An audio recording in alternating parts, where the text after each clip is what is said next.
When were you the most frightened?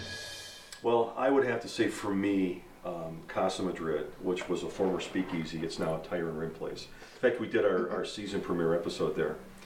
It's just a scary place to be in, and I can't explain it because I go into a lot of locations as a cop.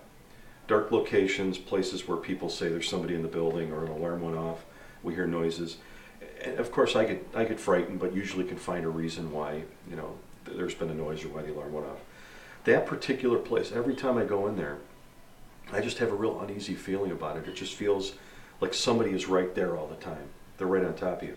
We've been in there probably 6, 7 different times, and I get that feeling every time I'm down there. Whether I'm with people or whether I'm by myself, it's the same consistent feeling. Now, did you pick up any EVP there, or? We did. It seems like on our digital recording there were a lot of answers to direct questions, which to us is fascinating. And it seems like there's some angry people down there. And there was a lot of tragedy down there. There was a lot of people that were hurt down there. There were people that were murdered down there. Murder and mayhem in a speakeasy, that makes perfect sense, especially in the Chicago area. Right.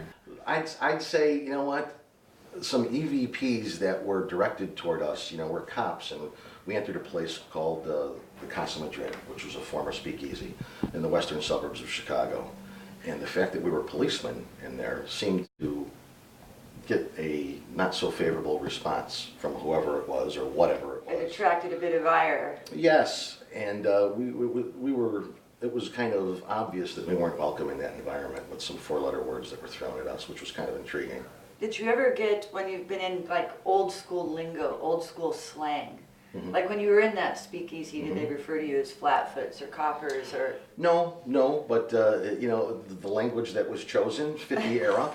It did fit the era, so yeah. it was of the era. The language was of the era. It seemed to, yeah. That's Absolutely. interesting.